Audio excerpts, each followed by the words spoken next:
What happens when one of television's most outspoken hosts tries to corner a Hollywood legend live on air, only to have the entire ambush blow up in her face? What unfolds next isn't just awkward, it's unforgettable. This is the explosive moment Joy Behar lost control of her own show, while Johnny Depp calmly delivered the sharpest, smoothest comebacks daytime TV has ever seen. And if you've ever wondered what happens when a talk show attack goes wrong, you'll want to stay locked in for the full breakdown because it only gets more unbelievable from here. The View had been struggling with sinking ratings for months, and producers were desperate for a moment that would get people talking again. So when Johnny Depp's team reached out about promoting his latest film, Joy Behar saw an opportunity she couldn't resist. She'd been outspoken about Depp's controversies in the past, and she believed a heated showdown was exactly the spark the show needed. What the crew didn't know was that Joy had abandoned the script entirely. The conversation was supposed to jump into Depp's return to filmmaking, his creative process, and his future projects. Instead, Joy spent the night crafting a series of trap questions, designed not to inform the audience, but to corner Depp and ignite a viral storm. When Depp walked onto the set, the crowd erupted in applause. He seemed relaxed, warm, grateful, even stopping to acknowledge fans and crew. His charisma immediately softened the room, and even skeptical staff members found themselves impressed by how genuinely kind he was. But Joy Behar, she looked like a pressure cooker ready to burst. Longtime viewers recognized that look instantly, the one she got right before she unleashed a full-blown rant. Even her co-hosts exchanged uneasy glances, clearly not aware of the ambush Joy had planned.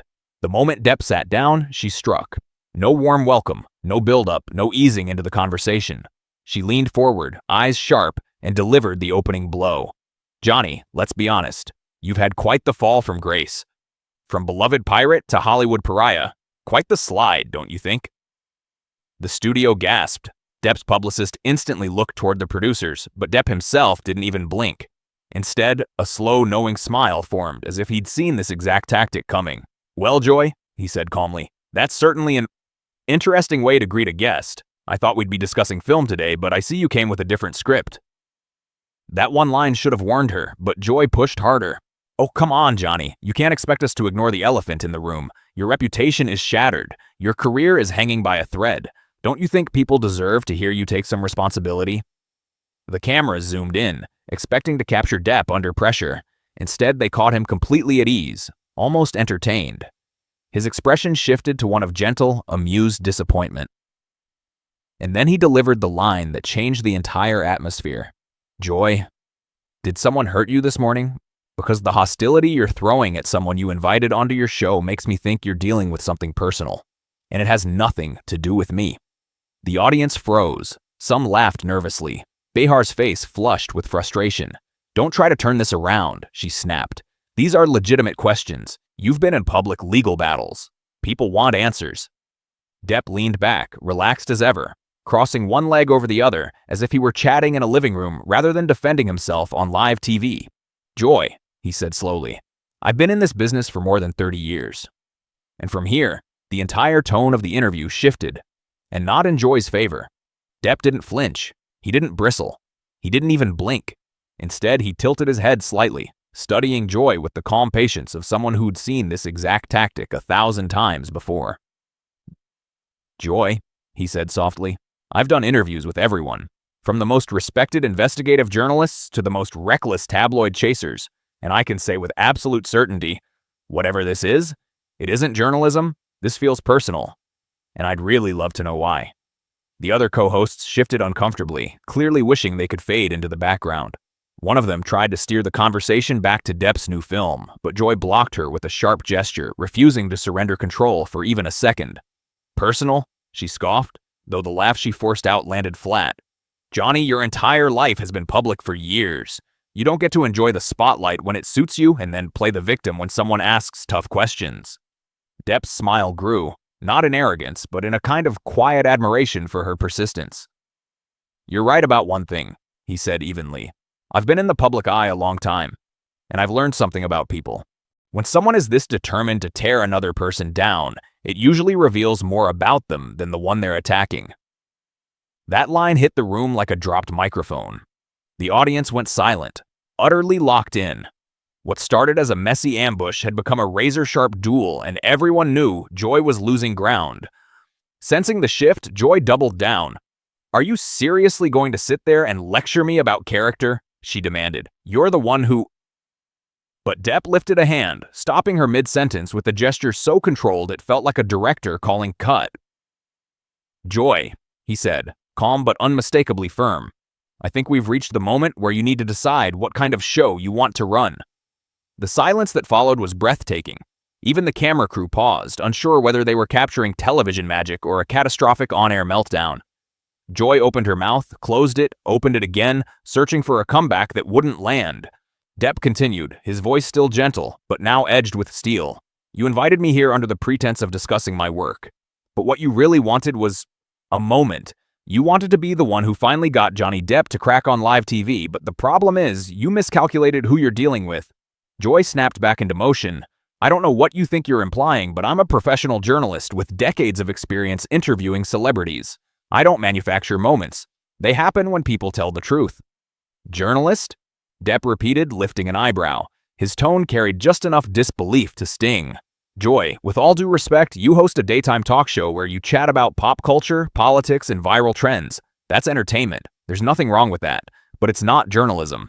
And trying to hide behind that label to justify what is clearly a personal attack, that tells me everything I need to know about your intentions."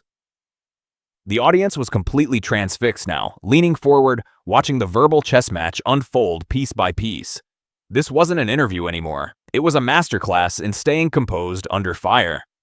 Another co-host tried again to rescue the segment. "Johnny, maybe you could tell us more about your upcoming film and what inspired the role." But Joy slammed the door shut. "No," she said sharply. "We're finishing this. Johnny seems to think he can come on this show, flip the script, and attack me personally. But I won't be intimidated." Depp laughed, not cruelly, but with genuine disbelief. "Joy, I haven't attacked you at all. I've simply pointed out that your approach today is unprofessional and driven by something other than honest curiosity. If stating that truth feels like an attack, then maybe that tells us more about why this feels personal for you." Joy's face flushed bright red. Her voice rose. "Unprofessional? You want to talk about unprofessional? How about someone who thinks they can just stroll back into Hollywood like nothing happened and expect everyone to forget their behavior?" Depp just watched her, calm as ever, the storm swirling around him while he stayed centered. "There it is," Depp said softly, his voice carrying clearly through the studio. "Now we're getting to the real issue, aren't we? You're not upset about anything I've done professionally. What's bothering you is that you've decided I should be punished. And the fact that I'm still working, still creating, still invited onto shows like yours, that bothers you on a personal level." The weight of his words hit Behar like a physical blow. She sank back into her chair, searching for a response that wouldn't confirm what Depp had just exposed. Around her, the other co-hosts squirmed, glancing anywhere but at her, clearly uneasy at how far this had spiraled. "What's really happening here," Depp continued, his tone measured, "is that you've appointed yourself as a moral judge of the entertainment world. You've decided who deserves redemption and who doesn't, and you're frustrated the rest of the world doesn't always agree." Behar finally erupted. "Don't you dare try to psychoanalyze me.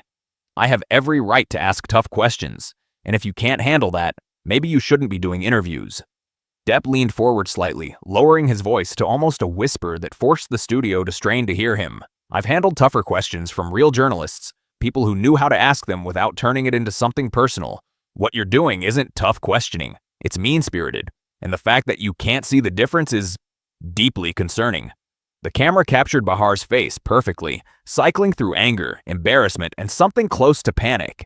She had expected Depp to get defensive, maybe even storm off. Instead, he was systematically dismantling her approach while remaining entirely composed. "You know what I think happened here?" Depp asked, addressing the studio as much as Behar. "Someone told you that being aggressive would make good TV. You confused aggression with intelligence.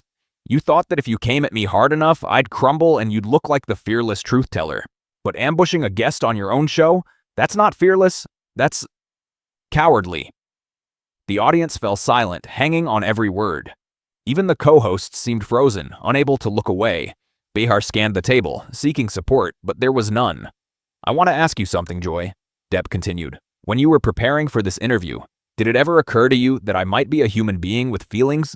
Or did you just see an opportunity to score points at someone you thought was vulnerable?" Behar opened her mouth, but no sound came out. The silence stretched like a physical weight. Halmir, it was obvious she had lost not just control of the interview, but of the entire room. Finally, Depp leaned forward, his voice calm yet cutting. I came here to talk about my work, to connect with your audience, to have an intelligent conversation. Instead, I've been subjected to what feels like a personal vendetta disguised as journalism. Your viewers deserve better than this, and frankly, so do you. The studio absorbed the words like a shockwave. Behar sat frozen, her quick wit abandoned. Every second of silence made it clearer. She was in way over her head. The camera caught her panic in detail, each micro-expression telling the story of someone losing control. Behind the cameras, a producer waved frantically, signaling for a commercial break, but Behar ignored the lifeline, or was too proud to take it. Then, in what would become the defining mistake of her career, she doubled down. You know what, Johnny? She said, her voice trembling with barely contained rage. You can sit there and play the victim, but everyone watching knows exactly who you are. You can't charm your way out of the truth forever. At that moment, something in Depp shifted. The calm patience, the faint amusement he had maintained, vanished. What replaced it was something colder, sharper, a dangerous intensity that made the audience hold its collective breath. When he spoke, his voice cut through the studio with a precision that made everyone sit up. Joy, listen carefully because this is important. You just accused me of being a bad person on live television without offering a single example. That's not journalism. That's not entertainment. That's defamation. And the fact that you think you can do this without consequences tells me something. You've been surrounded by yes people for so long that you've forgotten how the real world works. Behar's face went pale. The weight of Depp's words sank in, and she glanced at the producers, her desperation obvious. But Depp wasn't finished. Here's the truly tragic part, he continued. You had a chance today to have a real conversation with someone who spent decades in this business. Someone who could have shared insights about creativity, resilience, the craft of acting. Instead, you turned it into a cheap shot fest because you thought it would make you look tough. All you've accomplished is showing your audience that you'll sacrifice basic human decency for a viral moment. The audience was riveted. Several people nodded in agreement, while Behar searched the studio desperately for support. Anyone to rescue her from the mess she'd created. Even her co-hosts avoided eye contact. Depp shifted his gaze to the cameras. And to your audience, you deserve hosts who treat their guests with respect. Who ask thoughtful questions and who want real conversations instead of creating conflict for its own sake. What you've witnessed today is what happens when cruelty is mistaken for courage. Behar finally spoke, but her voice cracked and shrieked. How dare you lecture my audience? This is my show. I'll run it how I see fit. Actually, Joy, Depp said with devastating calm, this is the network's show, the sponsor's show, and ultimately the viewer's show. You're just temporarily in charge. And based on what I've seen today, I suspect that arrangement might not last much longer. The horror on Behar's face was palpable. Rumors about declining ratings and advertiser concerns were no longer rumors. They were hitting home. Depp leaned forward, continuing with a quiet, sharp intensity. What we have here is someone so comfortable with being mean that they've forgotten how to be anything else. You built your career saying what others wouldn't, but somewhere along the way, you confused honesty with cruelty. And now, faced with someone who won't be intimidated, you don't know what to do. Behar snapped. Standing so abruptly, her chair rolled backward and nearly knocked over a stage light. I don't have to sit here and listen to this. Actually, Depp said, unmoved, you invited me here, so yes, you do. Unless, of course, you want to walk off your own show, which I suppose would be one way to handle this. The challenge in his voice was unmistakable. Behar realized she was trapped. Walk away and look weak, or stay and endure a public dismantling. Either choice was humiliating. She sat back down, announcing a commercial break, her voice trembling. No, Depp said firmly. We're finishing this conversation first. The shift in power was complete. Even Behar's crew seemed to take his cue. The cameras kept rolling as Depp delivered words that would be quoted for years. Joy, remember this moment. Remember what it feels like when cruelty has consequences. Someday, when you wonder why people stopped taking you seriously, why your show faltered, why friends stopped returning calls, you'll think back to today and understand it all started with your choice to be unnecessarily cruel to someone who came in good faith. Behar finally broke down. Tears streamed as she shouted, "Cut the cameras! Cut them now! This interview is over!" Chaos erupted in the studio as producers scrambled, but Depp remained calm, seated, composed, a man who had just taught a masterclass in handling a bully. Within hours, the footage would go viral, and by the end of the day, Joy Behar's name would be trending worldwide for all the wrong reasons. The irony was perfect. In trying to destroy Johnny Depp's reputation, Behar had demolished her own credibility, and it all boiled down to a simple rule of television. If you're going to ambush a master performer, you better be ready for them to perform right back. What do you think? Did Johnny Depp completely dismantle Joy Behar, or did he go too far in his response? Drop a comment below and let me know your thoughts, and don't forget to subscribe for more breakdowns of the most explosive moments in entertainment.